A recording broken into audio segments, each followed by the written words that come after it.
Hi guys, I just finished reading chapter 2 of Jane Eyre. So in chapter 1, Jane was bullied by her cousin John Reed and she chose to fight back, and as a result she was sent to the Red Room where her uncle died as a punishment.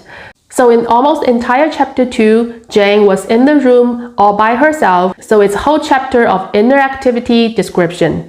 And it helps me a lot because when I write my romance, I have lots of problem writing inner activity. I enjoy writing dialogue, writing actions or interaction between two characters, but the character has to be alone all by herself or himself.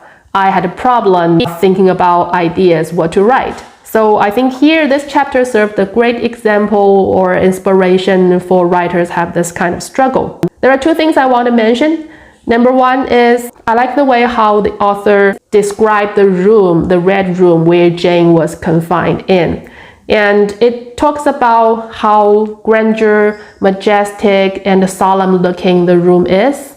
It's not only the objective fact, it also serves as a symbol for the society or the social relationship that Jane was in front of every day.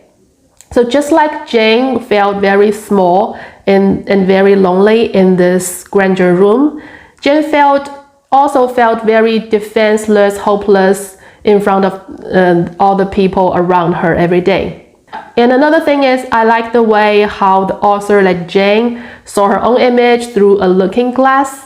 And now when I read lots of fictions, I always remember there's this moment when this character look at her or his own image through a reflection surface, just like the famous thing in Lion King, when Simba looked down at the river and saw his image as a reflection on the river, and he realized the king that lives deep inside his heart is still alive.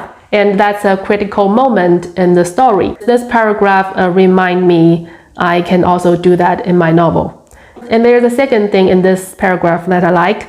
I really appreciate the way the author described the seemingly contradictory feeling of Jane towards the thought of her uncle's ghost.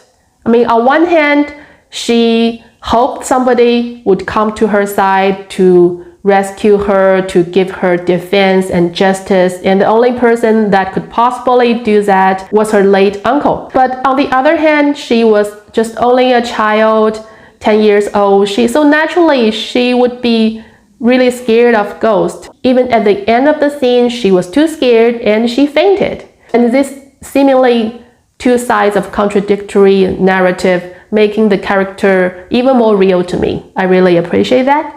That's just some of my thoughts for chapter 2, and I'll keep reading chapter 3 tomorrow. Thank you.